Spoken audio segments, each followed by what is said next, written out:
everybody, it's Dave from Dragonstorm, and here I am, part 2 of a video series of 2, which I've made based on a pre-release kit for Rivals of Ixalan.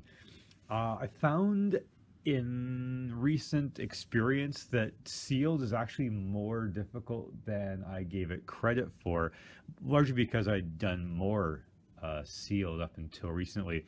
I think that draft is challenging in the sense that you've got to pick your cards, but the ability to pick your cards gives you an advantage all into itself. Whereas with sealed, you have to kind of work with what you've got.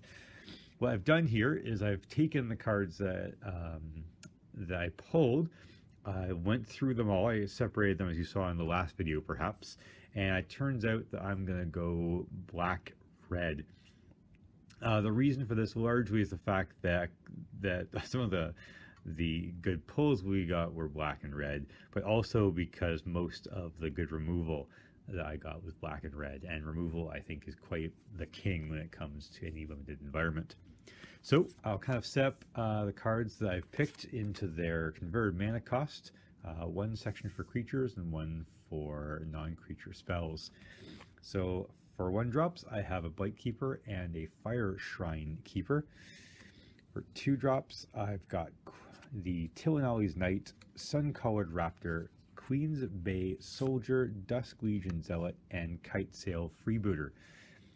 I would have liked more of either, but preferably more 2-drops. I do think a lot of the 1-drops in the format are quite good, but there just wasn't a lot there to choose from.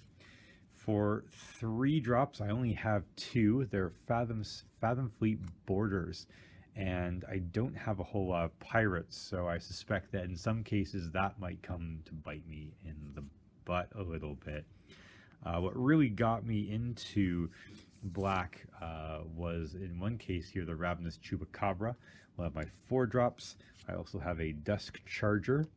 I found that the Ascend mechanic is really not that difficult to get, and perhaps a couple of Brazen Freebooters who get me treasure tokens can also help with that. I did consider splashing white at one point, but the more I looked at the cards I received, the more I looked at the cost of them, in particular some double white mana cost spells. I decided against that after all. An Orazca Raptor and a Thrash of Raptors will round out the 4-drops there. Only 1 5-drop, the Mausoleum Harpy, a little bit of flying, a little bit of evasion there perhaps, and again the Ascend mechanic was not difficult to get, as long as I can hold off a little bit for a few turns. Perhaps that could come in handy as well with some late game blockers. And I couldn't not play the Etali Primal Storm. I'm a little bit worried about this because in a recent draft I found that when I was playing against it, there was value in its attack trigger, but too often, because of the lack of evasion, Etali was simply chunk blocked and destroyed. But might get some value off that late game. For spells, as much as possible, I tried to look at combat tricks and removal. So we've got 1 copy of Skullduggery, which is a great little combat trick, and 1 copy of Mutiny to help get rid of a creature on the enemy board. Make some room, perhaps.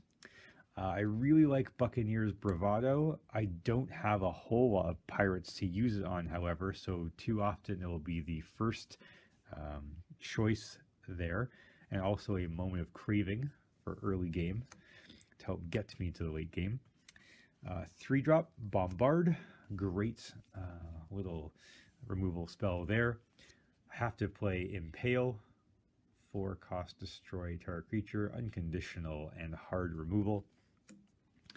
Got 1 5-drop, which is an Unfriendly Fire. It might get me to the end of the game by striking an opponent in the face, or perhaps getting rid of a troublesome creature.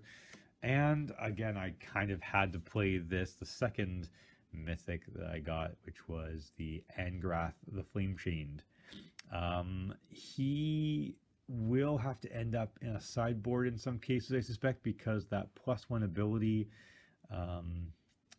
although nice, I don't know, I can see it kind of not working out so well, and because his only uptick is +1, there are games or matchups, I suppose, where that will not be as effective, but I still do like that card quite a lot. And that is the deck. 17 lands would follow. I was thinking more in terms of 9 8, 9 mountain, and 8 swamps.